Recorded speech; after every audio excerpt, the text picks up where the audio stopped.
How about the Oklahoma Sooners, my man? So, yeah, everybody knows at this point. I've been a big backer of this team before the season, and in the first couple of weeks, I've been gassing them up, and, I've been catching shit for it. So, takeaways from this game. Brent Venables, him. Absolutely him. He's turned around the defense. They look fantastic. Dylan Gabriel, everybody laughed at me for saying he was a Heisman candidate. Look up in the race and see who's in there now, because he was incredible. And then the most important part that nobody wanted to talk about before the season. Who's the coach that got out-coached in this game? I mean, it wasn't even close. Coach circles around him. Not only did the Vikings have to beat the Chiefs last night, they got to beat the refs. I don't get it. But I probably won't be fading the Chiefs anymore this season. The NFL's got an agenda, and that's get T Swift to the Super Bowl. You don't table for it. Man, I fucking love Georgia. I think this line is crazy. This spread is telling, in my opinion, and it tells me Georgia is going to kick the shit out of them. Damn, brand new bag for pro, but I didn't pay for it. I don't like spending that cash because I'm trying to. What's going on, chat? W Studio Javon. Happy BTL episode 331 piece. As always, hold the fry. Joined by your two co-hosts, Krabs and Javon, on this beautiful Tuesday morning, presented by Props.Cash. If you guys aren't using Props.Cash to hit more prize pick slips, figure it out. Grow up. Where have you been? Do you live under a rock? All right. I promise you, if you check out Props.Cash with our promo, you're going to hit more prize pick slips. We'll put the link in the chat, Props.Cash. Go check it out. Javon in the Chile studio tonight. Yeah, got the Chile right behind me, man. Which that's gonna be good vibes. Yeah, great vibes. Start off the day. Got NHL, dropping puck today. Didn't know I say that, but yeah, super exciting. We got the initial puck drop. We got Javon in 4K. That's what I'm talking about, folks. If we don't hit our bets today, we don't have any excuses. Yeah. All right, we got to go undefeated today, without a doubt. We got Luke's Locks coming in hot with a sub bang. Let's go, my man. Party of 51 coming in from Degen Stream. If you guys aren't watching Degen Streams in the AM before BTL, what are you doing? Figure it out, okay? And we got another sub bang from my guy Blaine83. Fire me up. Let's fucking go, my man. Blaine, how about that squad ride last night? That was freer than oxygen. That was the freest bet of all time. Never in doubt, Javon. Shout out Austin Riley. Legacies from Austin Riley late night. That was elite. The Braves are back. They're alive. As soon as they got that first run, Javon, it was over. It was like the floodgates opened. The Braves offense is back. Chat, it's that time of the year. You guys are seeing it from Trent and Co. in chat. We've got hockey back today. Super excited. We'll get Shelly on here soon towards the end of BTL, going over the NHL slate. Very excited to see what he's got for opening day. Puck drop. We've got college football power rankings we'll go over today in the beginning, Javon. ALCS bets. And then, of course, Tuesday night college football is so back. Yeah. So back. Back and better than ever. Better than ever, Javon. Plenty to talk about today. Why don't we hop right into it, cut the shit, and dive right in. Let's go over the W squad ride from yesterday, folks. It was always Austin Riley and the over in Philly and Atlanta. That total was high, and we barely cashed, but we'll take it. We moved, Javon. A winner's a winner, whether it was by 1 run or 100. I don't give a hoot.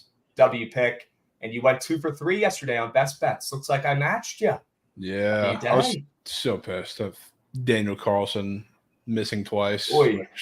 L for Chelly's season long square. That was kind of painful, but should have cashed the combo square too, so that was piss. But yeah, shout out the Raiders and shout out JD. Jumbo Dome. Absolute nuke. 100%. Raiders ML was the nuke. Should have been that play. Should have never sneak nuked Jimmy G less than an interception. But you know what? It is what it is, Javon. Overall, a solid day yesterday. Let's build on it. We'll show you guys just this Austin Riley home run real quick. Absolutely electric. I mean, Javon, I don't know if you've seen the tweets. You got people talking about, whistles going on in the background.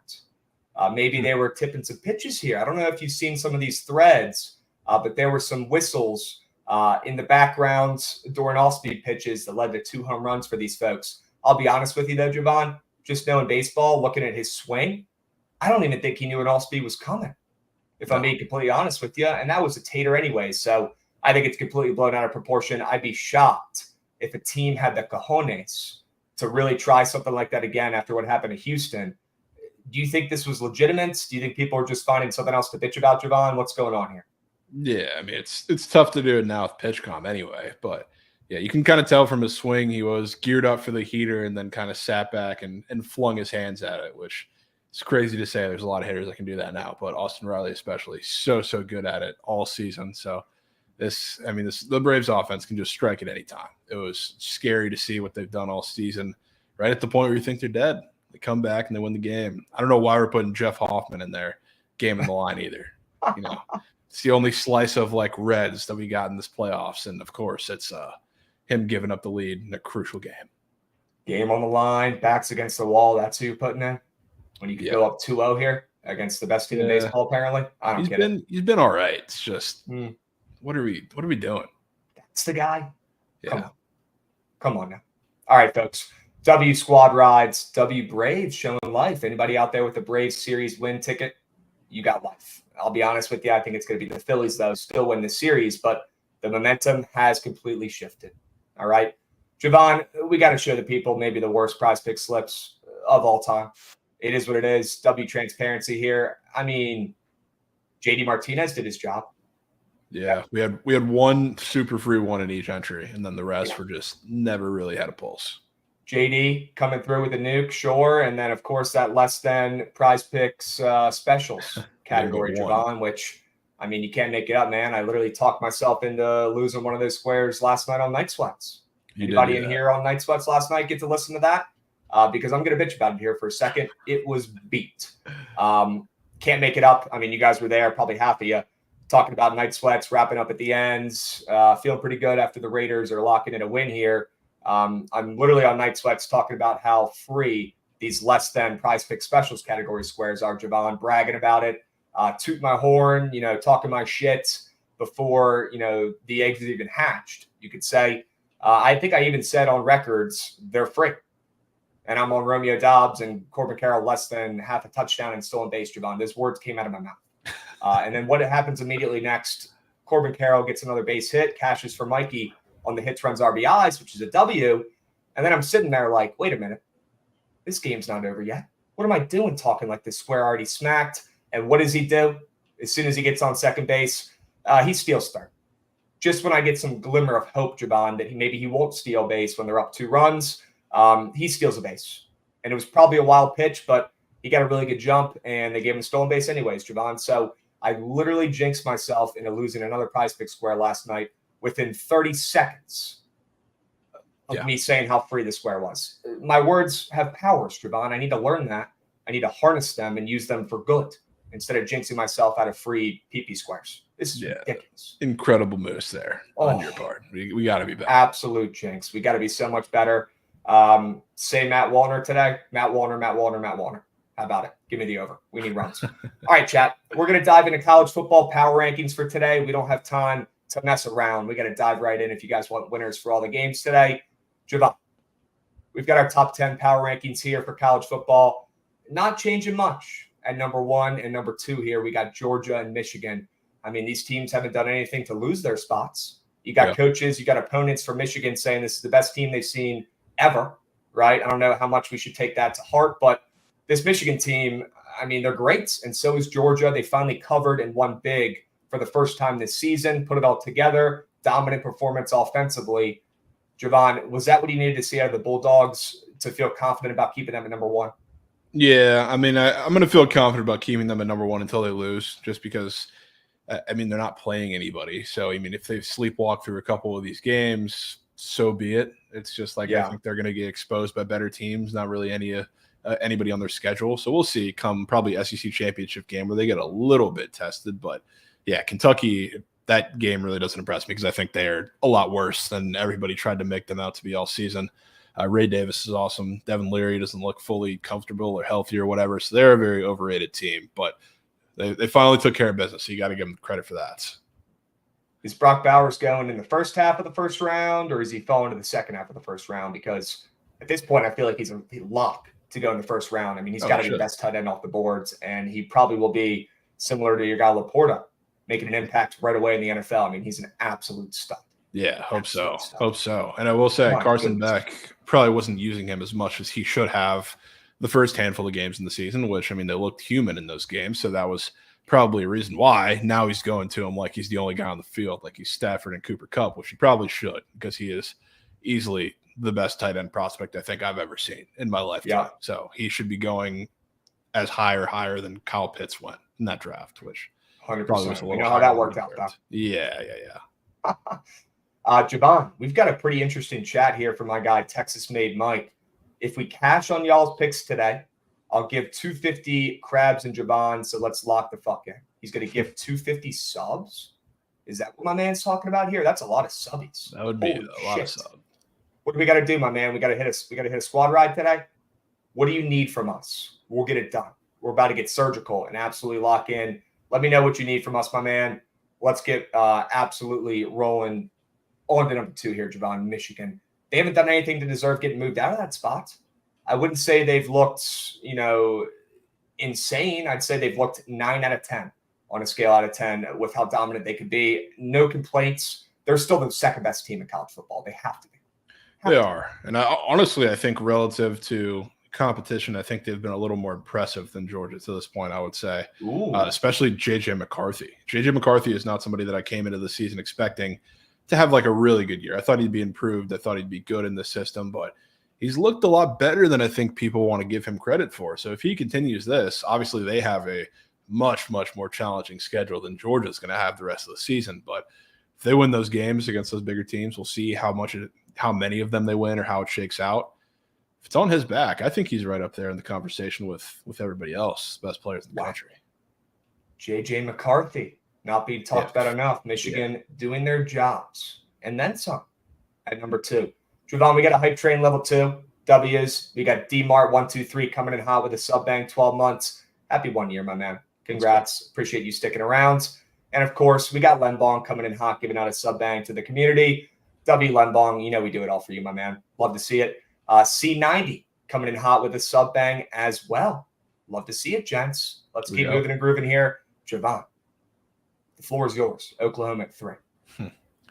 Yeah, I mean, we beat this to death, or I beat this to death yesterday, so I don't need to say too much, but the defense is good. Brent Venables, hell of a coach, and he's done a great job with this team. They got over the biggest hump of their season, beating Texas in the Red River game, obviously. And now they do have a couple tough spots on the road here, but again, they've proven to this point now that everybody is going to start realizing they're a really good team. And Dylan Gabriel's a really good quarterback behind a much improved defense. So until we see them falter, they're right up there with the best in college football. Have to be. Boomer. They look elite. Let's keep moving and grooving. Javon, this is where we might lose some people. Putting Oregon ahead of Washington. They're starting to freak out. Oh, the disrespect. Oh, USC is not in the front. Guys, have you watched Pac-12 football this year? If you can't watch these teams and at least know that both Oregon and Washington are better than USC, we have an issue. If you want to say that Washington is better than Oregon, I'm willing to hear you out. But honestly, Javon, I think it's got to be Oregon. It's got to be Bo Nix. I just think overall their team is deeper. Their offense scares me more. And at the end of the day, gun to my head, I'm going to take Bo Nix in college over Penix. Now, who would I pick in a draft to take to start my NFL team? I'm taking Penix, 100%. But in college, give me the more experienced guy. For some reason, I have a feeling in my cojones that it's just Oregon's year. I love their coach. I love his intensity.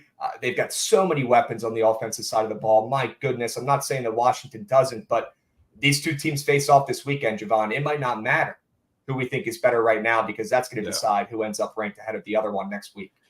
Yeah, the game this week will decide, and I think we talked about it yesterday too. I think Oregon is by far the most complete team, which shouldn't be a hot take because they're the only one out of them, Washington, and USC with a defense that I somewhat believe in. Their front seven is good. Their secondary is lacking, but so is everybody else. I think they're the most complete team. I think they're the best team right now. But again, we'll find out this weekend, and I can certainly tell you where my coin is going to lie, and it ain't going to be with the home team. Give me the plus 2.5 and give me the points. Javon, we might need them. I'm going to take them. Hopefully don't, but like Oregon in that spot, like them to win, but we'll definitely be on the plus 2.5. Line's already down for plus 3. Let's keep moving and grooving here. We got Washington at 5, Javon. They deserve to be in the top 5. Guys, we've talked about the Pac-12 all year. It's a beautiful send-off for them before the conference completely explodes next year. I feel like it's meant to be, right? It's like the college football gods are blessing us with one more great year of Pac-12 football before it disperses. We got 2 teams here in the top 5 in our power rankings, Javon, from that conference. And you got to give your flowers to Penix and that Washington offense. They're fucking gold. They're nasty. I mean, he's second in college football in yards right there behind Shedeur Sanders. Yeah, I mean, Penix and that system and that wide receiving core is as good as I've seen in college football in the last handful of years. It's ridiculous what they've done. They're so deep, and they got guys who are missing a game. Maybe it's being rested out of the game. They've been very conservative with some of the guys missing a game or two, and they just step in and they have guys that can do the same job. It's just everything about that offense is amazing. But the more that we've watched them over the past couple of weeks, the more I get a little suspicious about the defense being just as bad as like a USC, that we give them a lot of shit for being so bad on that N4. So, yeah, I'm worried. I'm worried about them this weekend. And then people in chat are saying maybe Ohio State should be in the top 5, Javon. No, they shouldn't. What's our little clap back there? What's our counter? Why do we have Ohio State outside the top 5 here behind 2 Pac-12 teams? I mean, have they looked good? Can we argue that? It's I mean, they've gotten the job done. I wouldn't say they've played up to their potential yet, and I wouldn't say I'd take Ohio State over Oregon or Washington. I'd definitely be on, both those Pac-12 teams head to head. Yeah. I mean, if they went into the shoe, both those teams, I would have my coin on both of those teams, no matter what the line is. They could be, not that they would be favored, but if they were favored, I would still have coins on them. It's just Kyle McCord is not good. For an Ohio State team, I think their defense is a lot better than we've seen some of the last couple of years. But again, that Notre Dame win on the road is looking less and less impressive. Because that offense that they shut down, and it looked like a really impressive performance by their defense, which I'm not going to say it isn't. That Notre Dame offense is not nearly as good. They're not clicking, especially like in the pass game with Sam Hartman. Audric Estime is doing his thing. The O-line's doing their thing, but the pass game hasn't really come together, which is why we saw them get handled this weekend on the road by Louisville. Like for an Ohio State team, like I need Kyle McCord to go out and win you games. That's the bottom line here. And he hasn't looked at any point like he's very capable of doing that. So until I see something different, I'm not a believer. Yeah, and Malik, respectfully, man, I'm taking Washington over Ohio State right now on a neutral site. I'm taking Oregon, definitely, over Ohio State on a neutral site here. It's not even close. Guys, you can't just keep guys who are doing their jobs and skating by with wins and putting them at the top of the power rankings here. It's not just a college football rankings. It's not an AP poll. These are the top 10 teams in football ranked accordingly. The 6th team is losing to the 5th team. It's really that simple. And that's why we got Ohio State outside the top 5. Javon, they're losing to Oregon and they're losing to Washington. Yeah, we were saying what somebody in chat said Ohio State defense was shut down Oregon and Washington. I don't think you realize just how good those offenses are. Like respectfully. Like there's not a defense in college football that can shut down either of those offenses. It's certainly not Ohio State. How are you going to shut down either of those QBs? How are you going to shut down? They're playing like they're Michael Vick in freaking NCAA football 01 or whatever it was when he was, running around the field like he had 110 speed. It's not even fair. Like these guys are on a new level. It's like they're playing against high school defenses. Yeah, Ohio State defense, sure. They would give them some trouble, 100%. They would make the game weird. I'm not saying they'd blow them out. But guys, Ohio State, they're not as good of a team right now as Oregon and Washington. Although they might be in a better conference, they would lose to them. And we got Penn State at 7. Javon, they deserve to be in the top 10. They're taking care of business. They're covering for the people. I'm sure Chelly's excited. What do you like about Penn State so far? Why you got them in the top 10? Yeah, I mean, they're another team that's incredibly balanced. Like if we're talking about quarterback play, which I think when we get into these bigger games, like you're going to see Ohio State, Penn State in the shoe in 2 weeks, I think. Then you have them playing Michigan or hosting Michigan. I like what I've seen from Drew Aller, and it comes behind like a really good defense as well, similar to like what Ohio State has. And it's a little more of a balanced attack and one that's not missing, their best running back for a portion of it, like Travion Henderson could potentially be out for. So, I mean, I love everything that I've seen from Penn State. Have they played incredible competition? No, not really. The Iowa win's not that impressive. The West Virginia win is starting to look better and better, which that's a topic for another day. I think they've actually pretty solid this year in the Big 12. But yeah, and they're another team that's kind of like the same as Oregon and Washington, where Ohio State and Penn State are going to be able to prove it in 2 weeks. So we'll see if they're on a relatively level playing fields right now. That is going to be an insane game. Absolutely insane. We got Rampage coming in hot with the subby. 16 months. What a run. Notre Dame bounce back this weekend. I don't know, man. We'll talk about that probably tomorrow when we do look at headlines. But Notre Dame, stock down. That's for sure. Javon, we got Florida State sitting at 8 in the top 10. We got an ACC team in here, have to, and they've done their job and they deserve the 8th spot here. Are you a believer in Florida State and Jordan Travis, or are they only here because they're undefeated?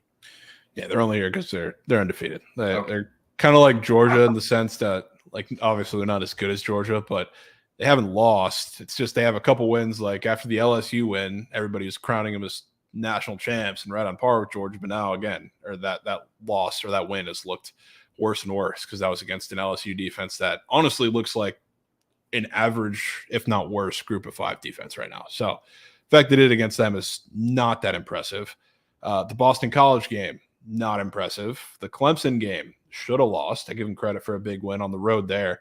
But even like this weekend against one of the worst Power 5 rush defenses in Virginia Tech, which you're very familiar with, they had a couple big plays, but they kept them in that game for way, way too long. Way too long. They did. So like they need to start pulling away from these teams for me to believe in them long term. But again, another situation where kind of similar to Georgia, they're not going to see really anybody that's going to challenge them. So they could very well just coast to an undefeated record. Because I mean, their biggest test is probably Duke, which they do get in Tallahassee, which is huge. Miami would have been a big test. They're still pretty good, but that looks like a lot less intimidating of a test now. And they got to go into the swamp against Graham Mertz. That's what they got for the rest of the season. So I hate seeing them up there. They're going to get exposed. I hope they do. Okay. Our Claw's coming in hot saying only Twitch stream I'll watch 10 ads for. That's W dedication, W heart. Can we get my guy R-Claws? Can we get him a subby? Can somebody in chat whose pockets are fat from the squad ride yesterday bless up my guy R-Claws? I will tip my cap. I will respect you for it. Let's get my guy a little subby. Okay? Hit a lay and sub up, folks. Come on now.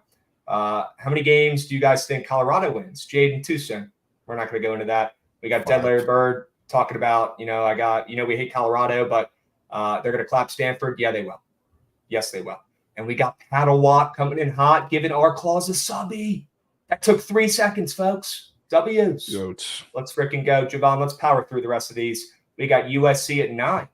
I don't even know if they should be in the top 10, but with their QB and their record, I guess they probably still should. But I am not a believer in this team. I know they have the best QB in college football. I know Caleb Williams is going to be an absolute stud in the NFL, a generational talent. Just watch him play one game and you'll see why. But the rest of the boys around him, they have not shown nearly enough heart for me to back this team or at least put them ahead of the other Pac-12 teams in Oregon and Washington. I think they sit right here at 9 until they prove themselves to the world that they can kind of beat some of these crummy teams by a ton. They really haven't done that much. They've kept every opponent in the game, I feel like, Javon. I mean, they barely started out a triple overtime win in their last contest. That's probably why we got USC a little lower than most.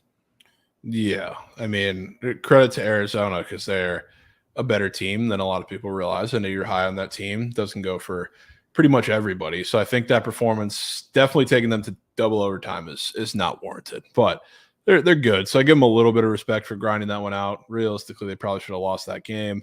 But yeah, there's just not enough balance for USC for me. And honestly, like the offense has to be so good to a point where it kind of diminishes everything that you see from the defense, and they're not quite at that point yet. So I can't say I'm too in on USC, especially when we get to the two teams sitting at 4 and 5 there, going head to head. And of course, this weekend where it's strength versus strength with that offense against the Notre Dame defense on the road in South Bend.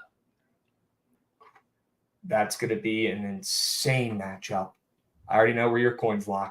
Oh, yeah. Go Irish guy. Oh, yeah. Right? Always. Sure.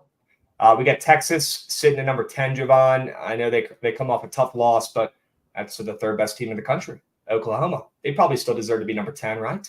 They do, because, I mean, just like we talked about yesterday, I think they're head and shoulders above everybody in the Big 12, not named Oklahoma at this point. So, like, they're going to get wins. They're still a talented team. I said I think you learned more about Oklahoma in that game in a positive light than Texas in a negative light. So they'll be there. They're in a collision course to Jerry's world for the Big 12 championship. So they'll meet again. I think they have a pretty soft schedule too. So not too down on Texas. So Oklahoma's better. Okay. Chat, our BTL college football power rankings. Got to keep Georgia and Michigan number 1 and number 2. Boomer Sooner. Number 3, they deserve it. That team is elite. I want to see them in the college football playoffs like I need air. And then we got Oregon rounding it up at number 4. Washington following right behind him at 5. And then Ohio State, Penn State, Florida State, USC, and Texas rounding out the top 10. W power rankings. We move, Javon. Rumor has it there's some Tuesday night football on. There is. I say we take a peek at some of these games. It might not be action, but it's honest work. All right. And we're going to make do. And find some winners here, Javon, in these 3 games. Before we do, though, I got a question for chat. With this 24-hour stream this weekend, chat, I want you guys to decide when I'm doing this puppy, okay? I got 2 options. Either I do it Saturday nights, probably starting up around, 9:30 p.m. Eastern on Saturday nights, getting those Saturday night games in for college football. And then probably, playing 2K, playing MLB The Show, maybe some silly forts overnight, definitely sweating out some KBO and kind of doing that dead period early, and then still sweating out all the games for Sunday, going over all the plays before the London game starts, the 1 o'clocks, the 4 o'clocks, and then calling it at 9:30 on Sunday night. Is that the best option? Or are we doing Sunday, like I said before, where we started up on Sunday at 9:30 a.m. for the London game and then go into Monday? I'm assuming it's the former. I'm assuming you guys would probably stay tuned more if it's Saturday to Sunday over the weekends when you can stay awake and be a weirdo with me doing the 24-hour stream.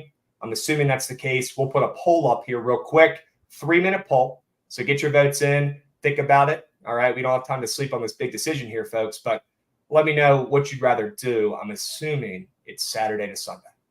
It's got to be. It's got to be, right? Yeah, and it's already pressing the poll. Okay. W's, just wanted to confirm that. Wanted to let you guys pick. Keep you guys involved. All right. Dubs, let's keep moving and grooving, Javon. Let's take a peep at some of these elite college football matchups coming up here. Louisiana Tech, Middle Tennessee State. Can you please tell me to keep my coins off of Middle Tennessee State, man? They're a favorite once again, Javon. Why? They're doing it again. I can't do it. But I feel like it's with the Raiders spot last night. Very similar, Javon. Am I just going to give up after getting burned the last 2 weeks? It does look very similar. It's just like a bend, don't break type spot with Middle Tennessee here. But it's a little different because, like, I think Jacksonville State, there's a lot of unknowns surrounding them and how they're going to play. Because, I mean, they're first year up in FBS, a team that maybe has been a little undervalued to this point. So Middle Tennessee being a favorite, maybe it's a little bit to do with the name on their chest, but or at least last. I think you're getting the two matchups confused too. You were getting Jacksonville State involved in there. Well, no, I was talking about last week because last week it was a similar spot with Jacksonville State just on the other side instead of Louisiana Tech. Saying in that matchup, it feels very similar to what we were talking about with the Raiders, where primetime game 2 weeks ago they're favorites against the Steelers. So like it's back-to-back bend don't break spots, like you were comparing it to the Raiders. And the difference here is you have a team that's a little more respected because it's not their first year in FBS, just like a Louisiana Tech and Hank Bachmeier, who I think is not very good or wasn't very good when he was starting for this team. Now you have a lot of rotating pieces in there at quarterback and a lot of other positions for Louisiana Tech. So I would say it's Middle Tennessee or nothing. I just don't know that I want to get involved because, I mean, Middle Tennessee or Louisiana Tech is god-awful in every aspect of football. So especially, like, I think Middle Tennessee's defense is going to have a pretty good day against this offense. When these guys played last year, Louisiana Tech stuck it to them. They beat them by 16 when they were plus 2.5 underdogs. I'm sure Middle Tennessee State remembers that, and that game last year was on the road. Now they're home in a spot where they must win here, or else their season's probably fucked when they're already 1-5. They got to get a win here at home. Seeing them at -3 after how atrocious they've played over the last few weeks against a big-name QB who played at Boise State definitely piques my interest. If I wasn't on Middle Tennessee State the last 2 weeks losing coins and having to put my eyeballs and watch that moose shit team, I'd probably be more inclined to bet Middle Tennessee State today, but do not waver. The only thing I'll say, Javon, not a great sign for Middle Tennessee State. The splits are not sharp, not everything, but we got 50% of bets on the spread on Visson, only 37% of handle. So honestly, the splits are probably a little sharper on Louisiana Tech here, although they might be public. So maybe we stay off of it. Definitely lean Middle Tennessee State, though, here in this spot at home to get some revenge against Louisiana Tech and an overrated QB. Guys, Louisiana Tech stinks too. They might have 2 more wins, but I put both these two teams, in the bottom of Power 5. They both are atrocious. Really no edge here, but lean Middle Tennessee State. Yeah, fair enough. I'm with you there. W's. Chad, if we can get 115 votes for that today, we can get 115 votes for the squad ride later. Okay, I'm going to remember that. You guys remember that too. W's. We'll set the stream Saturday, 9:30 p.m. Eastern. Let's get weird. I'm in. Javon, here's another game we could probably talk about a little bit more. Coastal Carolina and App State. Coastal, man. They have really taken a step back this season, and I wasn't expecting them to be this bad. They're sitting at 2-3. They're playing another team, App State, who I really do not love and I think is a little bit fraudulent. We know they played they beat ECU pretty well earlier this season. They almost beat UNC once again in the second week of the season, Javon. That's just what App State does, though. They just make those games against UNC weird. And last week, barely pulled out a win by the skin of their teeth by 1 when they were -13.5 against Louisiana Monroe, a moose shit team. So I'm not going to sit up here and tell you App State's good. I actually think they're a little bit worse in their record and public perception, but Coastal's Coastal, right? You're going to be hearing the squares, probably hopping back on them today with Grayson McCall, a big-name QB who was one of the best QBs in college football over the last couple of years. But what's going on with him, Javon? Does he just not have the support around him? I know his O-line is moose shit. He's been getting sacked a lot. He has no time in the pocket. A couple of his weapons have transferred. He doesn't have the same artillery he had in previous seasons, but this is not the same Grayson McCall and Coastal Carolina team I remember, and they do have, the same coaching and same QB. Well, not exactly the same coach. They're missing their head man there is the architect of that offense because he's playing at the other game later tonight at Jacksonville State. with Liberty. So I mean that's proved to be a little bit of a difference there. Chadwell moving to Liberty. So I don't know if he's just not comfortable in this new offense, but it seemed to make a big difference. Because I mean he is coming off the one part. I do lean Coastal in this game because I do think it's going to be a close game. Just like every game App State plays for God knows what reason. He's coming off of like one of the worst games possibly of his career, at least since he kind of reemerged here in this system. He threw, I think, 4 picks last week, which is something you don't really see out of him in that offense very much, or at least he didn't last season, the last couple of seasons. So I think he bounces back and has a pretty good day against a defense that is going to be a significant downgrade as a challenge. So I think it's just a close one. Maybe they lose this by a field goal, but shootout, back and forth all game. So you are leaning Coastal here, Javon. Yeah. You're not getting scared by that big public name or big public QB? No. Okay. I'm with you. The spread last night was at 6.5, and now it's down to 5.5 most places. That totals down 3 points from 64.5 to 61.5. You're thinking it's a shootout. You're probably not trying to snipe that sharp under here.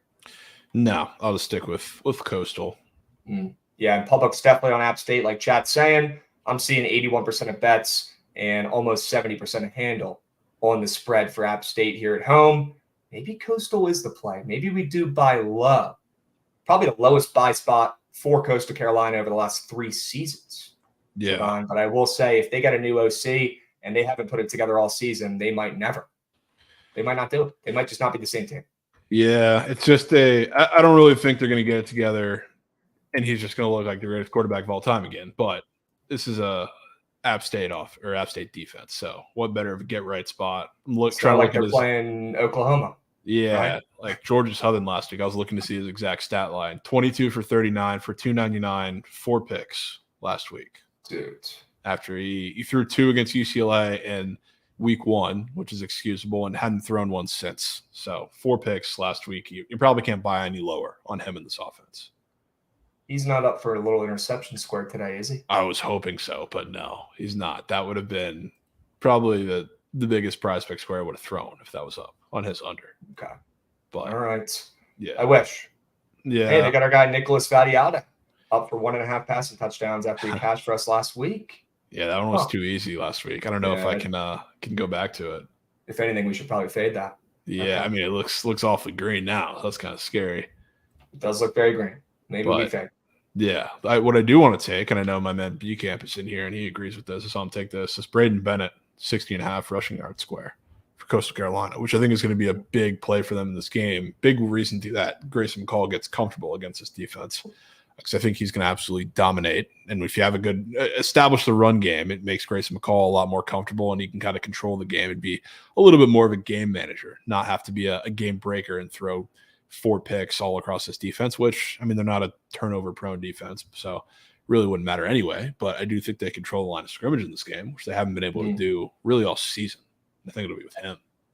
Huh. Okay. Maybe a little Braden Bennett action after a nice game last week. Looks like he had over 100 yards.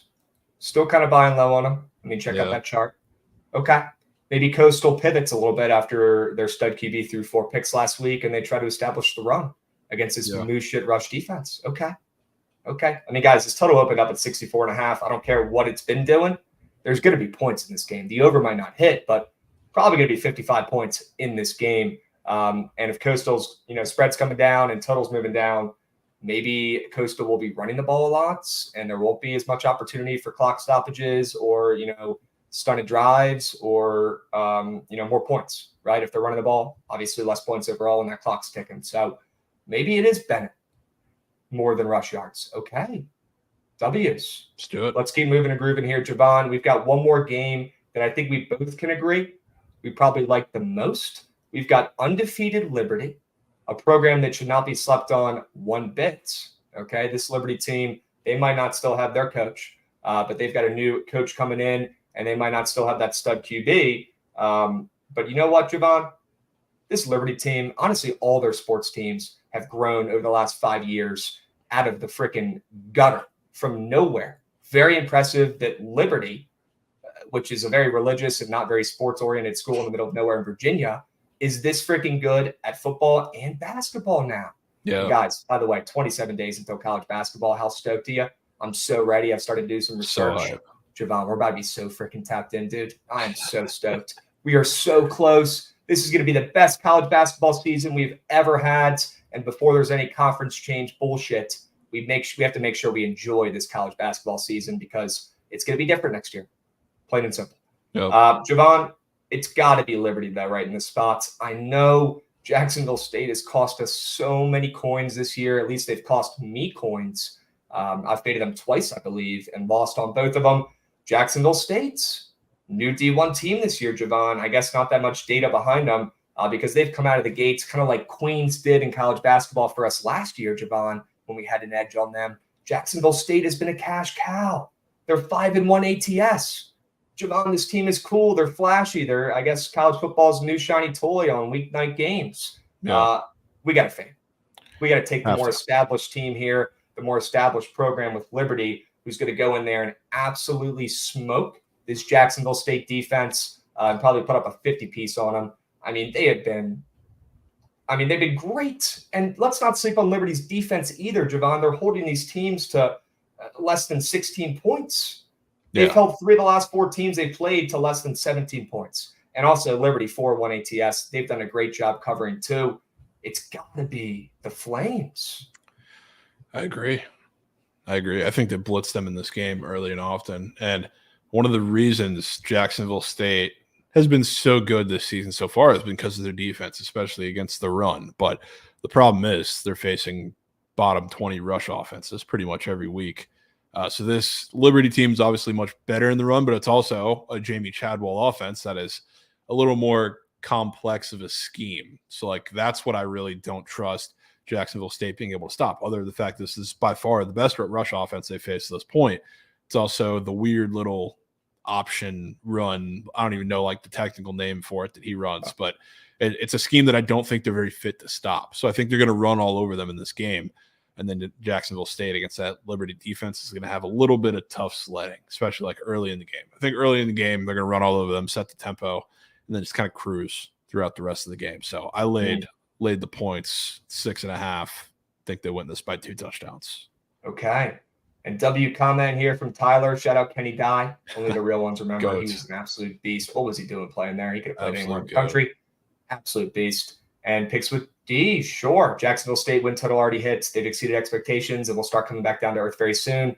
Kind of like we saw with Queens halfway through the season. Yeah. The sports books and the odds makers said enough is enough here. A little trendy. People are talking about them. People are betting on them. We've got to set these lines where this team's not going to cover anymore. We got to overcompensate here because they're way better than we expected before the season, and now we're losing money on them, right? You're going to see the same thing with Jacksonville State. Guys, this new D1 team is not just going to go 11-1 ATS the rest of the season. I guarantee it. I bet my left nut on it. There's no fucking way. But I'll tell you what, they have impressed. They deserve their flowers. If you think about that game last week, Javon, Jacksonville State versus Middle Tennessee State, that game was close. There was some fluke shit in there. Middle Tennessee State's one of their players, I mean, it looked like he was almost paralyzed on the field at that time, and prayers up for him, and I hope he's recovering. But I think Middle Tennessee State lost their focus a little bit during that game, and as soon as they gave up that lead, it was Jacksonville State's D-line, Javon, that won them that game. I mean, they were absolutely elite, and they had 2 studs on their D-line, Javon. I was looking at them. I'm like, these guys look like they could be on the Cowboys next to Micah Parsons. Yeah. Are we going to get at least a little bit of an upgrade from this Liberty O-line compared to Middle Tennessee State's last week? Oh, massive upgrade. But also the thing is, like you saw a lot of pressure from that D-line because there's really only one way. Like they could just attack them vertically. So like the pass rush was getting to them because they knew that's the only way they had to attack them. So like what Liberty does that makes it so difficult is they're going to attack with the rush offense from every single angle, which doesn't allow the defensive line to kind of hone in on one specific technique or way to get to the quarterback or get in the backfield. That's what makes it so difficult. So we're not going to be able to be as aggressive on the front 7, which is why that scheme I don't think works for what Jacksonville State has done so well this season. So I think they get dominated. Okay. We got my guy Gaucho 6'9" coming in hot with a subby. W's, love to see it. And we got Gaucho blessing the Chrysler with a little gifted tier 1 sub bank W's. You're asking, how does this guy get a sub? That's how you do it. W community. You guys are elite. Love to see it. All right. And yeah, we're going to talk plenty about Royce Lewis here up in a second because we got some squares and we got some angles in these MLB games, folks, that you're going to want to listen to. You're going to want to stick around for. Javon, very confident in my MLB angles today. Hoping you are too. We'll stick up about that in a moment. You like Liberty spreads. I was thinking about maybe taking Liberty team total with that total up 6 points from that opener, Javon, but I'm getting a little worrisome here. Maybe it will be just Liberty spread -6.5. We know that spread opened up at 4.5. A little bit worried about Liberty's defense showing up Jacksonville State here, even on the roads, and holding them, probably below 20 points here. And maybe Liberty doesn't have to run up the score. Do you think the spread is a better angle here than the team total, or do you think both of them are good looks? I think both of them are good looks. I don't think Liberty is going to win this game like 24-7. I think it's going to be a situation where they drop 40, and it's just going to be on the defense to hold up on their end, which I trust them to do. So, yeah, with team total 33.5, I don't hate that at all. I like the spread better personally. That's what I went with, but I don't think I'm stupid for going that way. People are talking. Spread might be up to 7. If that's the case, might just have to lay it. Might have to grow up, put the big boy pants on and lay it. All right. Javon, you gave the people a prize pick square you like in this game with Braden Bennett more than rush yards on Coastal Carolina. Favorite book play here? I'm assuming it's Liberty, -6.5, -7. Okay. Yep. W's. Chat, I'm leaning Middle Tennessee State. I'm leaning Coastal. Probably going to play Liberty somehow, some way, whether it's that team total or just growing up and taking the spreads. Javon, any other prize pick squares in the college football slate before we move to MLB? No.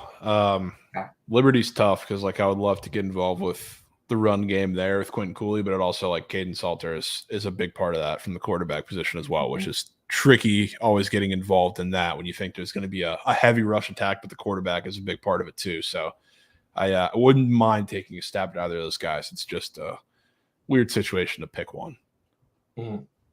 Okay. Chad, you heard it here first. Go with Bennett, more than 16.5 rush yards. Bet Liberty today on the spread. Go about your day. But we've got some angles we like in MLB, I think, a little bit more today. Let's go ahead and hop over to the ALCS, Javon. Houston and Minnesota. How about the Twins, man?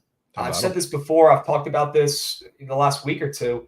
I don't know if Houston has that same mojo that they've had in recent years. Now, they did show some heart and tie this series up. But, Javon, is it the Twins today with their guy Sonny Gray up on the bump? Is it going to be Javier and this experienced Astros lineup that comes through today? What are you feeling as it pertains to his side? Twins. Okay. Never a doubt. This is I would argue if we're talking about one pitcher against either lineup at any point in the series, this is the worst matchup that you'll see all series. Christian Javier against the Twins bats, because one of the issues is that he is a sinker ball pitcher that gives up a lot of hard contact. There's a couple of guys who've kind of regressed in that throughout the MLB season. He's been one of the guys near the top. So he gives up a lot of hard contact. He tries to get a lot of ground balls, but he hasn't gotten up. He's in the first percentile of ground ball rate as a pitcher, which as a sinker baller is horrendous. And then you got a Twins team who doesn't hit ground balls. They hit fly balls, and they hit fly balls hard. So there's a reason why guys like Royce Lewis and Matt Wallner have been so successful against pitchers like this, because it's literally giving them the keys to do everything that they want to do and what they've done all season at the plate. It's Christian Javier. There's a reason why. I mean, the Twins have looked great all postseason so far, and really in the last month and a half of the season. Yeah. But again, there's a reason why Sonny Gray, even as good as he looked, is -130 in this game. The Twins are -130, and Christian Javier is favored to go up the first run because he's going to get moosed by this lineup. And it's not going to take long because he's not going to be in there long. He's going to be in there for 3, maybe 4 innings, unless he is absolutely Zach Wheeler type dealing. But I think they destroy him early. Chat, I'm doing the Lord's work here. I'm going to keep digging. I'm going to keep asking questions until we get all the milk out of them. Don't you worry. Javon, you remember what I was texting you last night about a couple of those bumps on the prize picks board? We still feeling pretty good about those two gentlemen?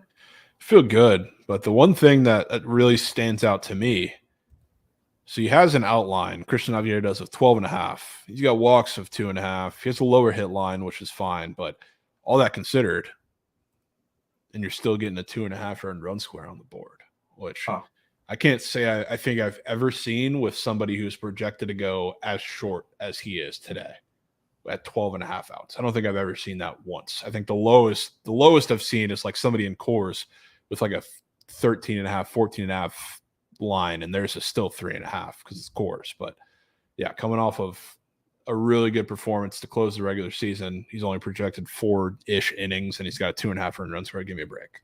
Give me a break. I mean, any of these forearms today, if they get into any sort of trouble, are going to be yanked, right? I don't think there's a single arm today, Javier, Gray, Kramer, or Evaldi, who if they walk a guy and give up a hit in the 4th inning, maybe even the 3rd, depending on the score for some of these games, that they're going to get yanked. And Javier is a prime target for walks as well. It's a little different for the Astros. It's a little different for the Astros because they have a couple of guys who like Jose Urquidy can come in and give them 3 to 4 innings. Like there's a reason why they're going to have a pretty quick hook because they have guys like that on the back end.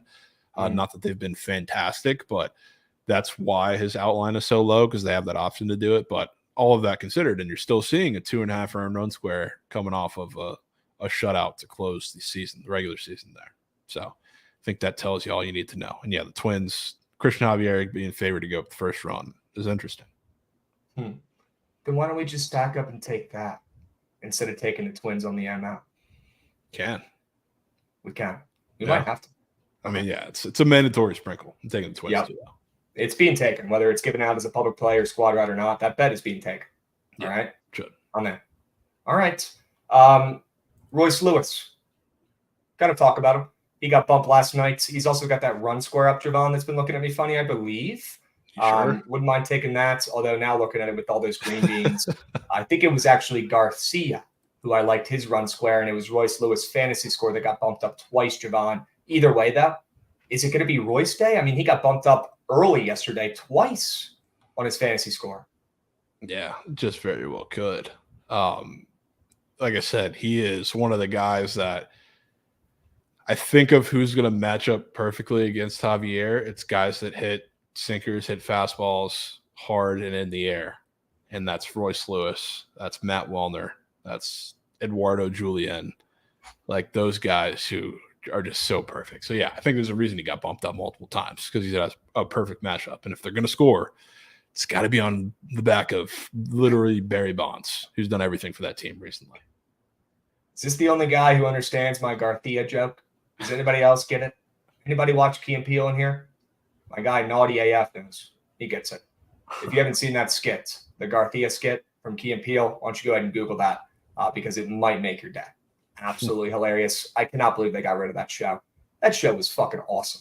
Key and Peele, that was one of the funniest shows ever. You put that on when you don't want to think late at night, and you just watch that and enjoy it. Hilarious.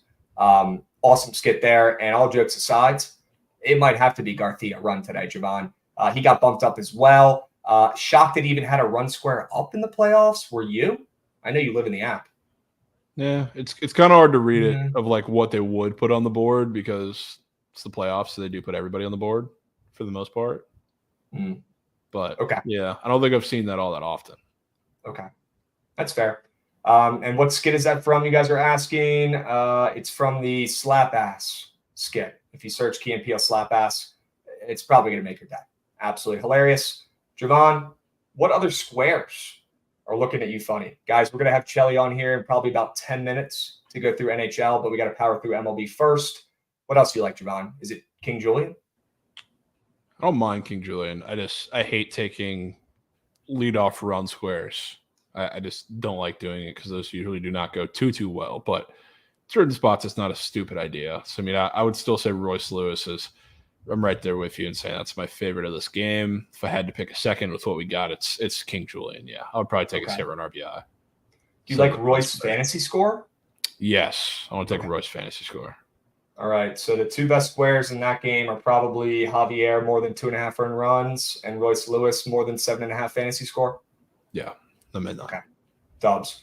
Let's move and groove to game 2. This one is going to be nuts. I love the over in this game, folks, kind of like I love the over in the Atlanta game yesterday, but a little bit of a different situation here. We saw an offensive outburst in game 2. We saw the Orioles offense finally wake up.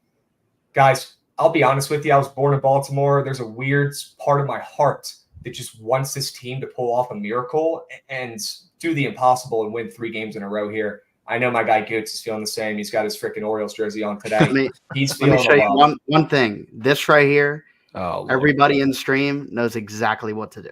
Exactly what to do. Lord. Let's fucking go. Let's fucking go. The O's got live. My goodness. Guys, I would love to see the O's come back, but I don't think I could bet it. I talked about it before the postseason. This team is incredible. They are so ahead of schedule. For them to be this good, for them to win that many games in the regular season with their salary cap, it should be studied and go down in history as one of the greatest seasons in MLB history. These guys are so exciting to watch. They're so fun to root for. But, Javon, they don't have the experience, and that matters in the postseason. And you got a Rangers team who entered the postseason as probably the hottest team in baseball. They really haven't even lost yet. And Eovaldi in the postseason is a freaking maniac. He was atrocious in the regular season. And what did he do in game 1 in the playoffs when they needed him most? He threw a gem, Javon. He does what Eovaldi always does, and that's ball in the postseason. As Ron Muxclam comes in hot and gives a subby, death taxes and Ron Muxclam sub banks, W's. Yep. But it's got to be the Rangers here as a lean at least. But I'm loving this over, Javon. I don't think I've ever seen this many hit-run RBI squares up for a single game on Prize Picks in my entire life. Correct me if I'm wrong. Maybe there was a time back in the day in 1984. I don't know. But, Javon, there are so many hit-run RBI squares up for this game, man. It's driving me nuts. Yeah. And actually, Goots, go back to the DK site there and scroll all the way to the top. Because that might tell you something too. You see that on the top right there? Top right sector, 33% boost, YERF or NERF. Okay. Helps you. It helps you. But yeah, I'm kind of right there with you. I think Eovaldi is, I don't want to say he's going to struggle today, but he's definitely not going to look like he did against the Rays. This is a much different offense, a little different of a matchup for him. So I don't think he goes out there and pitches, 7 shutout or anything. I think he gets touched up a little bit. We do see that walk square up for him, which has been a problem for him. Previously, he didn't walk anybody against the Rays because the Rays really didn't allow him to. But he's going to have a little bit of trouble today. I think the Rangers bats are going to do just fine off of Dean Kramer in the pen.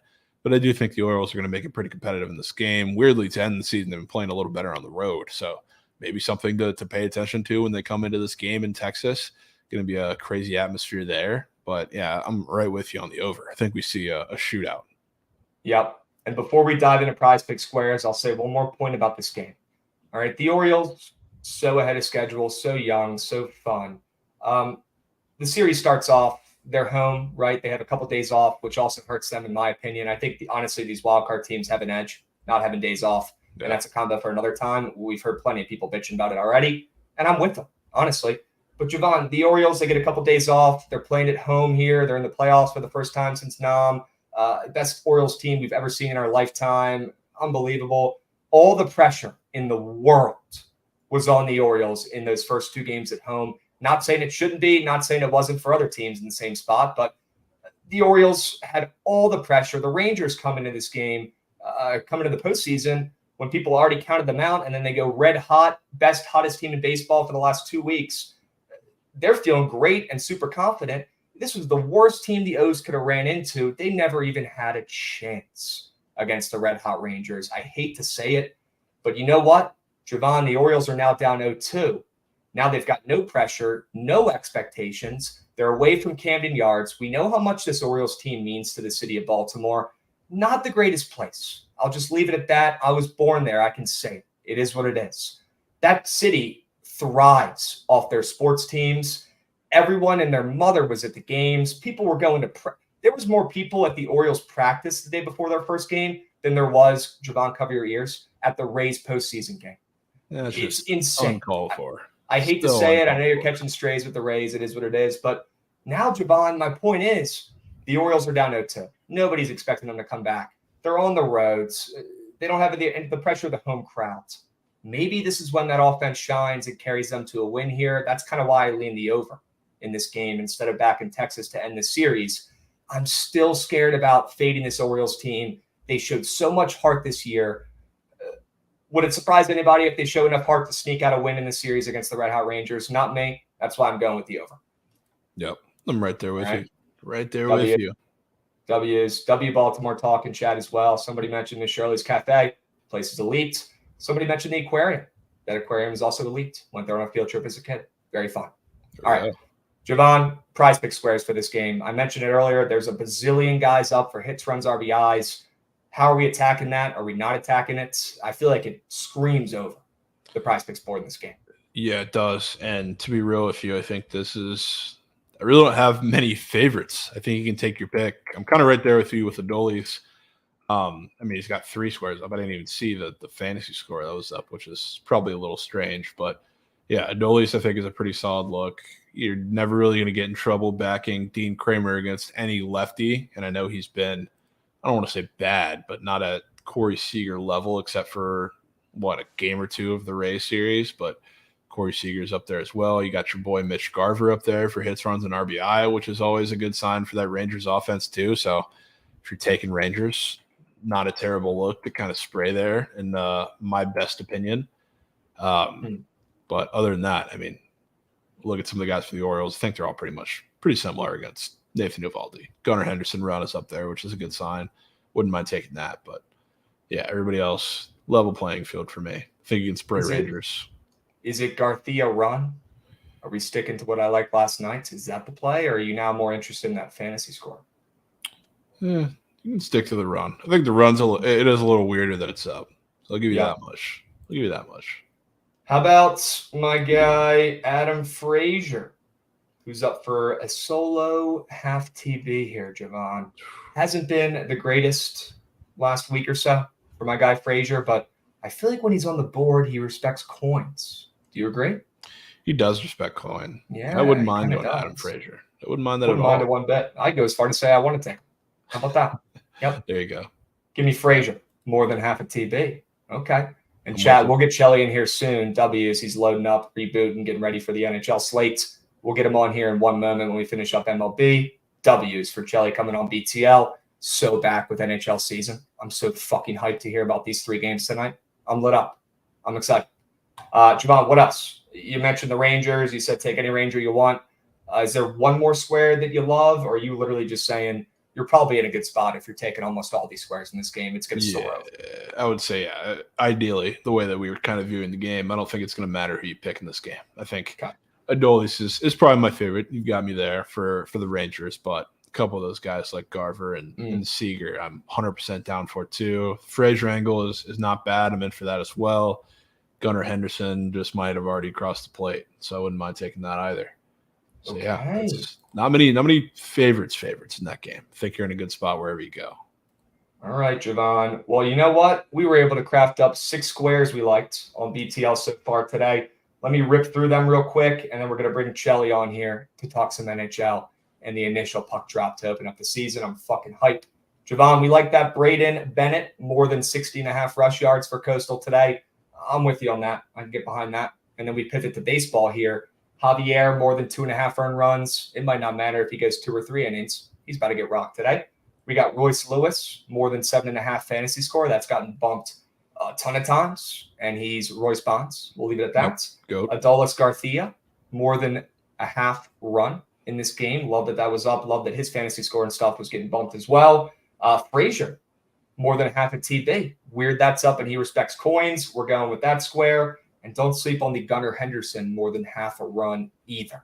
Should be plenty of action, plenty of runs. Honestly, in both these games, Javon, I like both overs. I don't care if the juice is moving towards the under in Minnesota, Houston. Don't give a shit. Give me the over in both games. Give me Minnesota on the ML, and I lean Texas. But the big 3 for MLB for me is both overs, and it's got to be Minnesota ML, even with the line move. Yep. Okay. With it. W's. Love it. It's about that time, folks. We've got puck drop in a few hours today to start the season. Let's go ahead and bring up our Chell Lord, our Chell God, some might call him, some might know him as. There he is. There he is. Let's go, Chell. There we go. There we go. That thing So back. That thing hates me, bro. I literally do not miss this thing at all, but everybody in chat loves it, so I have to bring it out every year. It's not really. Yeah, can you explain that to the newbies? What's going on with that thing? So I got this from Canada. I think they only sell them in Canada because they went like hotcakes in the US and they just, I don't know, stopped making them for whatever reason. But it's a Budweiser goal horn. And essentially there's a Budweiser app that you can sync it up. I thought it was just with every NHL game, but you can also do MLB games. And I think they added NFL now. So anytime there is a touchdown for the team that you program in, you'll get the horn to bang. It auto syncs live with the game. We love it for our, our hockey bets where we just have, our Frosty 5 or whatever we're sweating out. Every time a team in our parlay scores, we'll get this thing going, and it's honestly electric. Yeah, what was the over-under price on that puppy? I think it was 200 Canadian. Okay. So all right, I'm no money expert, but that's a good amount of coins. Pretty cool.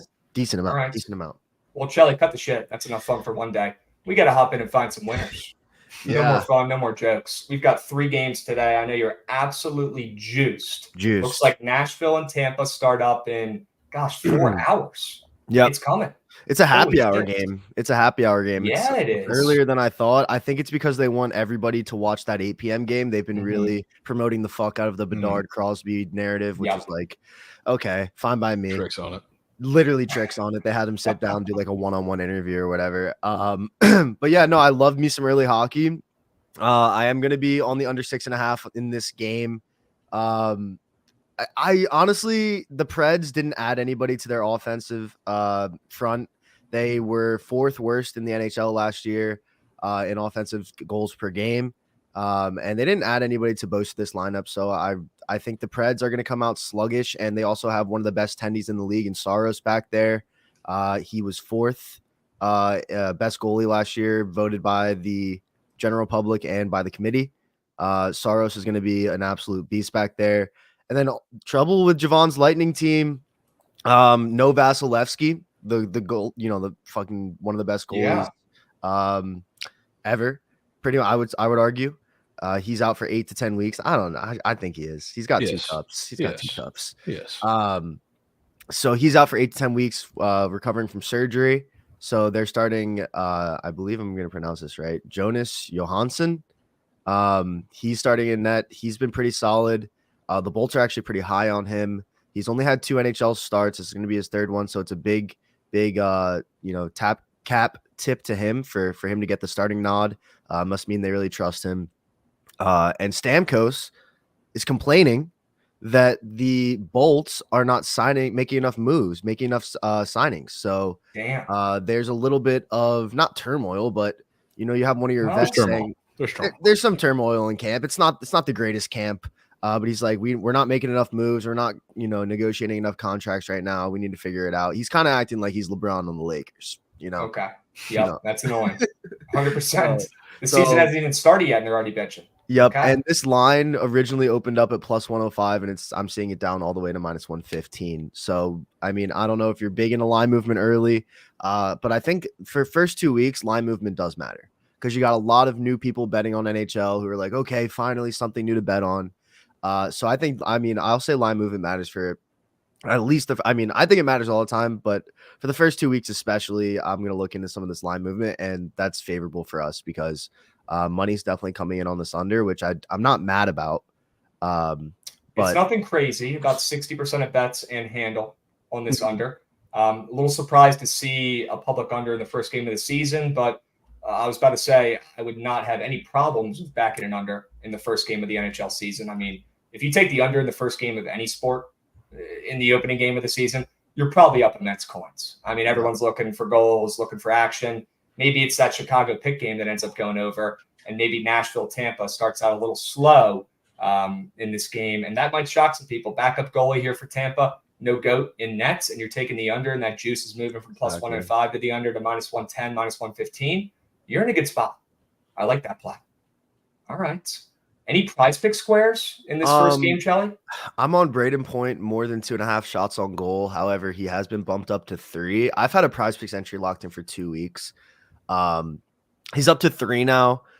He was. I mean, I watched a lot of the preseason. His line's always going to be buzzing. I don't know. There's certain guys when you see them at 2.5 on the PP board, and you know what they're going to be at by the end of the year. He's going to be at 3 consistently, or so on. And like you see guys like Jared McCann who were up at 3.5 at times last year, and you have them up at 2.5 before the books even drop the lines. Because we know Prize Picks will look at the books and then go from the books and then adjust their lines from there. This guy's minus, I think, 166. I've been seeing at places minus 175 at 2.5. So I don't know if I want to play that at 3. There's no way Trench is lurking in your background there. Lurking in the green screen, man. There's no way that just happened. Wait, I'm actually scared. He's not in my room anymore. What the fuck? What do you mean he's not in your room anymore? What do you mean he's not? He's not We back. just saw a sneak Corey Seager. Dude, that was sketch. Where are you? I swear I saw a Rangers jersey appear out of the brick wall behind you, like we're in fucking Harry Potter. Remember those people in Harry Potter with the carts at the train station? Yeah. They run through the fucking brick wall. 9 3/4. 9 3/4 platform. Trent literally just did that on stream. First ever time hitting 9 3/4. Holy shit. What was that? I'm actually that was scared sketch. right now. What the hell? Oh, fuck. All right. Let's keep moving to Groove and Chat. I want you to hit all 3 of these games, but your favorite play in the first one is the under 6.5 in Nashville Tampa. Yep. And I mean, Javon, like Lightning fan, lifetime Lightning fan, watched tons of games. What are your thoughts on it? Because I know you were sketched on it.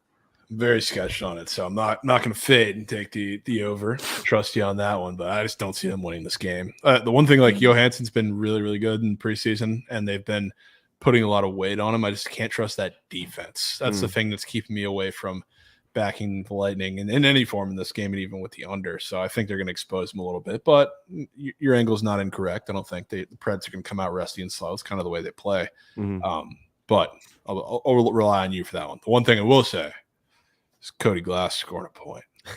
Yeah, that's up on PP. That's a fun one. He's getting a lot of work on the second line now, and second PP line, which would be cool. He's seen a lot of love from him on Gustav Nyquist, who's his new little line mate on both ends there. So I think he's going to be great. And we talk about offensively. I've seen this movie so many times. He's on the second line with Ryan McDonough. It just feels written in the stars that Ryan McDonough is going to score a goal, and it's going to be assisted by Cody Glass. But Cody Glass, he's an exciting new guy. I'm willing to back him for the start of the season. I wouldn't be surprised if he scores a goal tonight. Yeah, I've seen quite a few people on Cody Glass, more than 2 SOGs, taking it at 1.5 on the books I've even seen. So, I definitely like that. I like the Glass point. He's a young star. He's gonna emerge for sure. If he doesn't get traded soon, it'll be a big miss, in my opinion. Sure. Do it. We got my guy Alec Talk Buffalo coming in with a subby saying the Preds are undervalued. They dealt with a lot of injuries last year and still barely missed the playoffs. Seems like he's high on the Preds. Yeah, but you really leaned on Saros towards the back half of that season, especially. He came alive and started playing a lot better. He did start the season pretty slow last year. People were kind of upset with how Saros started, but I don't know. We'll see. All right. We got Justin P coming in with a subby. We got E Beams coming in with a 4-month subby. Love to see the Hart boys absolutely dialed in chat today. Let's move on to game number 2.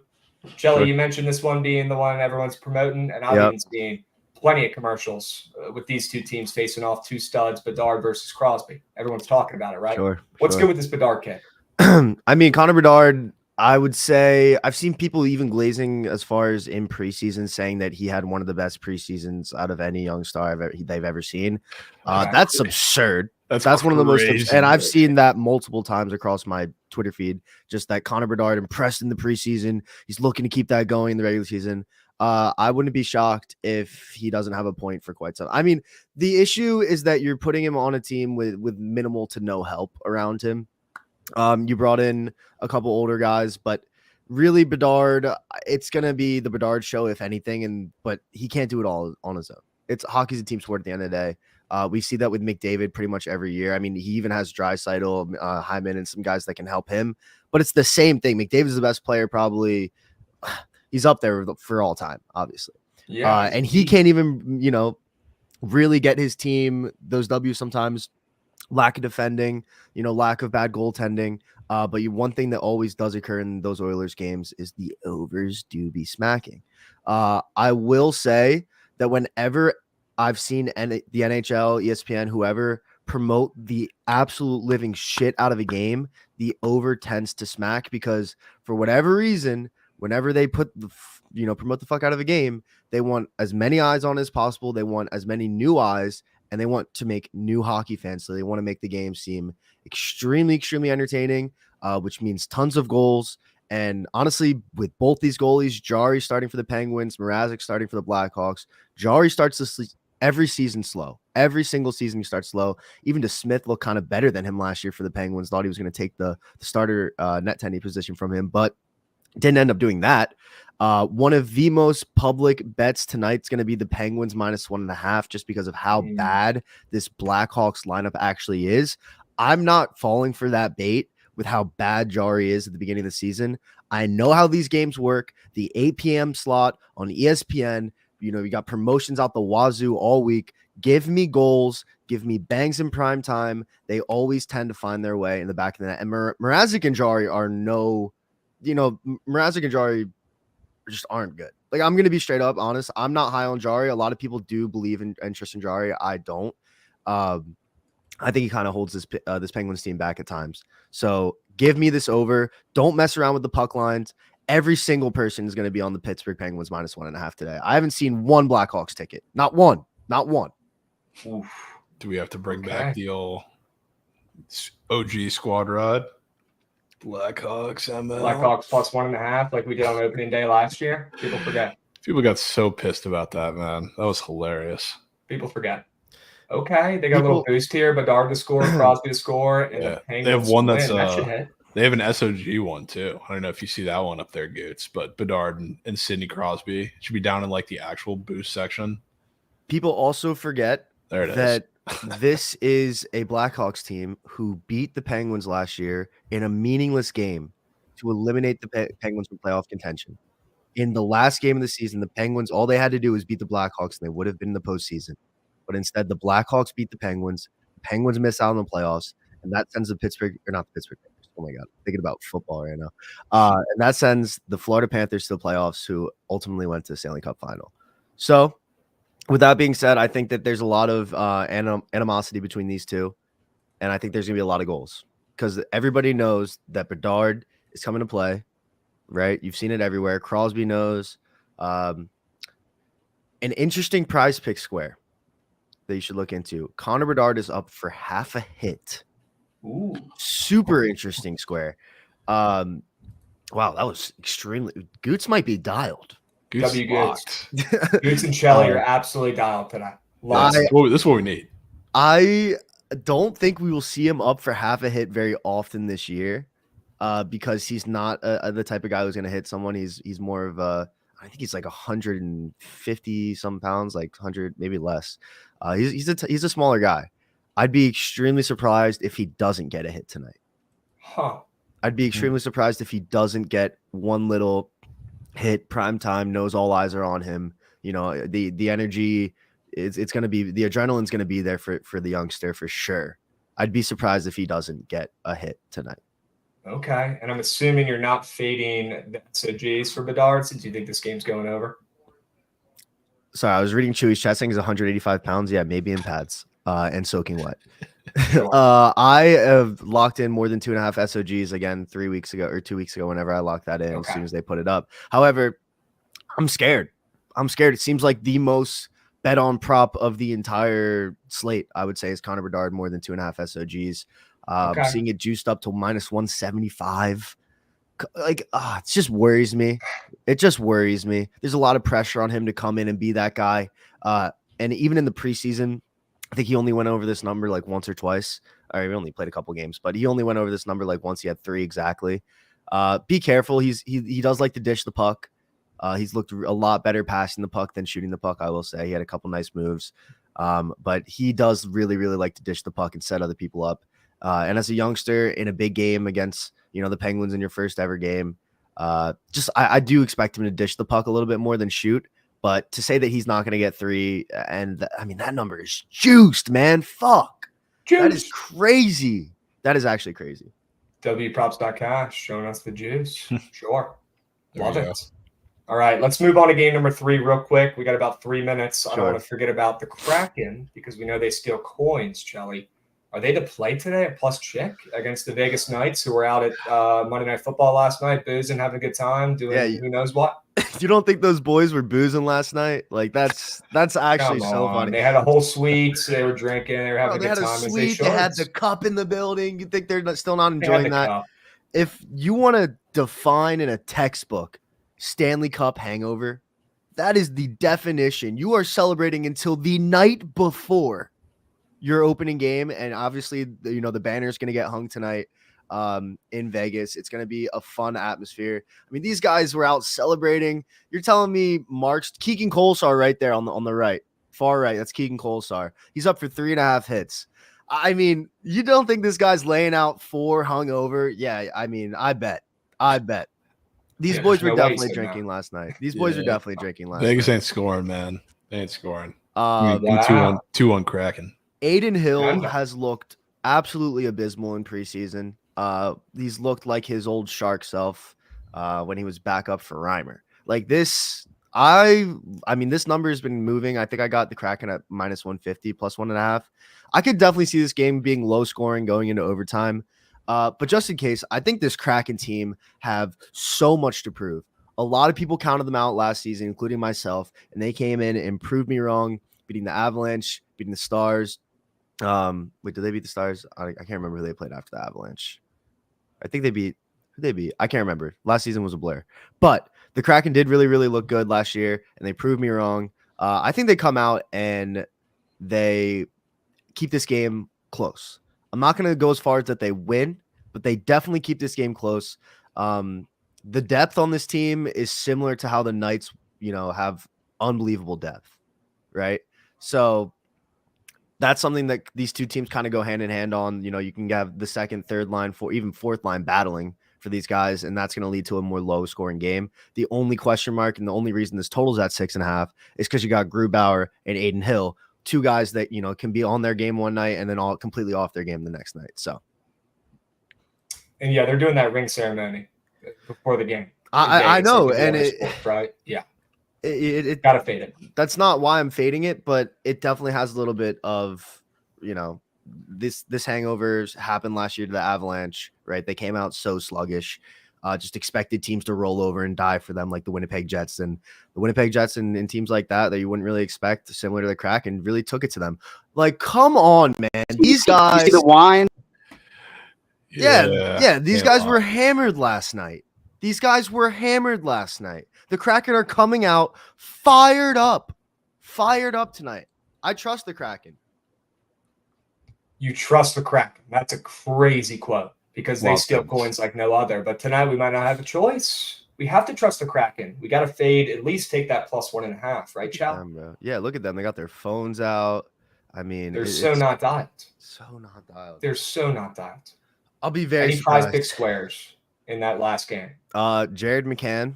I love Jared McCann. He is kind of the main guy for this Kraken team on a team of, anyone can score on any given night. I'd say that the Kraken aren't that team similar to the Knights. But McCann is, kind of the guy who emerges through all those role players, you can call them, but I think they're better than that. I mean, but he's up to 3.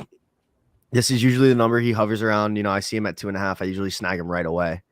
And again, I apologize that all of these have been bumped. This, only happened because they put the props 2 weeks ahead of the games, and I knew that this is where they end up always. So this won't be like all year with the bumps and stuff like that. I'll have plays that you can actually take in the moment. But I absolutely love it. I absolutely love McCann. So my 3-man is Point, Bedard, and McCann. And on most books, if you parlay that, that's like plus, I don't know, 200, 250 with the current odds. On Prize Picks, we got it at plus 400. With those lines, and we locked it right away. So the value there, if you're a plus EV guy, I mean, or what's CLV also? What is CLV? Get it before the line moves. So if you have positive CLV, that means you got your -3 on a spread, and now it's at -4. Yeah, so your slip that you put in, it's got some CLV. Right. It doesn't mean that that's hitting, but it just means you got a good line, is what it means. I should have put more. I should have put more on it. What do you mean, bruh, Chelly? I've never claimed to be a sharp better. I've never claimed to be a handicapper, right? So these are terms that I look at and I'm just like, CLV. I mean, it's got positive CLV for sure. You see, what people don't understand, we're not like everyone else on Twitter who doesn't show their face and just scams people and sells their picks and puts them out there and only posts the winners after. Guys, we're not handicappers. I know. We do sports betting content. That's what we do. We're not like every other bozo botted Twitter account that's the same as every other one where you're posting plays. You don't know who these people are. You don't know if they're sketchy. Guys, we're up here to entertain. We're up here to give you guys winners. We're up here to get in the lab and find fucking W plays. We're not handicappers on Twitter that have 1,000 followers and sell their picks and they're scammers. One thing we can get that on record. One thing we can guarantee is that when you do hit bets with us, you will have more fun and it'll be a better experience than any other account that you can find on Twitter, Instagram, TikTok, whatever. Just know that you will have the most fun winning bets with us. That is something that I will guarantee. Always. 100%. W's. Chelly, as always. Great having you on here. We're going to have you on here a lot more during the hockey season, especially on Tuesdays and Wednesdays. We don't have as much football to talk about. Trent Capper from Bucket Shore. I bet. Chelly, have a fucking night today, my man. I know you're absolutely stoked. We had this happen last night. It's W Goose. Dude, what? I hate how he does this, bro. And I've gotten tons of DMs. Shout out to the Bucket community, all right, for checking in on me. I'm not all right. I'm not all right. All right. You might be taking this to court, folks. Chat, this is literally court evidence, and we need to make sure that we keep it that way. All right. 3 times. Like a damn rabbit. What the fuck? All right, chat. We gotta power through a squad ride here real quick. Oh, he's back. There he is. Get him out of here, bro. Oh, Trent, dude, you haven't even sniffed the lab today. You're just walking around helping shit. Tell him he's so locked, man. He's so happy NHL. Gotta go blow your bathroom up real quick. We'll do all the lab work for him, and then he just sits there in his little chair, and he's like, "Feed me like a rabbit, unbelievable, like a fucking rabbit." That's unreal. All right, Chow. We're gonna craft up a squad ride here real quick. We only got about 2 minutes. Have a fucking night tonight, chat. Make sure you guys are locked in with Chelly's plays during the entire NHL season. Appreciate you guys. Right, he's gonna be spoon-feeding NHL winners all year and lock in. What was it? The fucking what's the 3 on ice? What's your fucking parlay called? The Chelly. Lock in the Chelly. All right, folks. 3 plays, 3 winners. Let's get the season started off with a bang, Chow. Yep. I'll be streaming tonight for the 8:00 game. Love it. Fuck yeah. W Chelly. We'll see you on here more. Probably catch you next week on BTL. Appreciate it, Beast. Peace, brother. Catch ya. All right, chat. Tempo and pace. We got to absolutely power through a squad ride here. Javon, I think we go Houston, Minnesota over. I think we go Baltimore, Texas over. Yep. Then Liberty, something. Liberty -7. Liberty -7. You good with that? Yeah. Yeah. Do you want to put a hockey play in there? We should. I'm trying to think of what do we like best from the plays we're spoon-fed. Well, you think about the hockey play. I'll get our other play, and it's probably got to be Minnesota ML. Okay. I think we either got to go on the ice, that over in Pittsburgh, or the under in VGK. That's what I would say. Okay. I'm down to take that under in Seattle and Vegas. I'm in. You good with that? You'd rather take that than Kraken? Yes. Okay. Little hangover bet here, not fading the goats, but fading them offensively. Under 6.5. Yep. Sure. All right, chat. 5 plays, 5 winners. The quickest BTL squad ride poll ever. It's going to be 1 minute. Houston, Minnesota over 8. Baltimore, Texas over 9. Liberty -7. Minnesota ML. And Seattle, Vegas under 6.5. Hockey is here, folks. Don't forget about it. Don't sleep on it. People forget. We were kind of sharp on the ice. We were so sharp on the ice last year that all the people who love hockey and they do it for a living were so jealous and pissed off at us about spoon-feeding winners for free that they would chirp us for no reason, saying we didn't belong betting hockey. I don't give a shit. If we're giving out winners to the people, if we're giving out Blackhawks +1.5 and it's smacking, who gives a hoot if it's, you have a Canadian accent or not? I don't give a shit. We're giving out winners. Come on now, folks. We're doing it all for free. Who else is doing this shit? Who else is 140 98-3 on squad rides, all for free, all tracked every day. Consistency, reliability, transparency, winners. Somebody put that on a shirt. Yeah, Get your hang votes up. in, chat. The poll is up, and it's going to be the Enda in Seattle, Vegas tonight, chat. Javon, the people want a hockey play. I don't blame them. Yeah, can't blame them. Let's get some electric no bangs tonight. No bangs in Vegas tonight. They're going to be so hungover from last night, they're not even going to know how to put the puck in net. W's. Yep, Chat, we'll catch you tomorrow. Same time, same place. W day today, Javon. Chat, make sure you lock in the squad ride. Let's stay hot. And we'll catch you on here tomorrow. Same time, same place. We'll be seeing folks. We will. Peace. Stick around for Surge Stream. Trent's got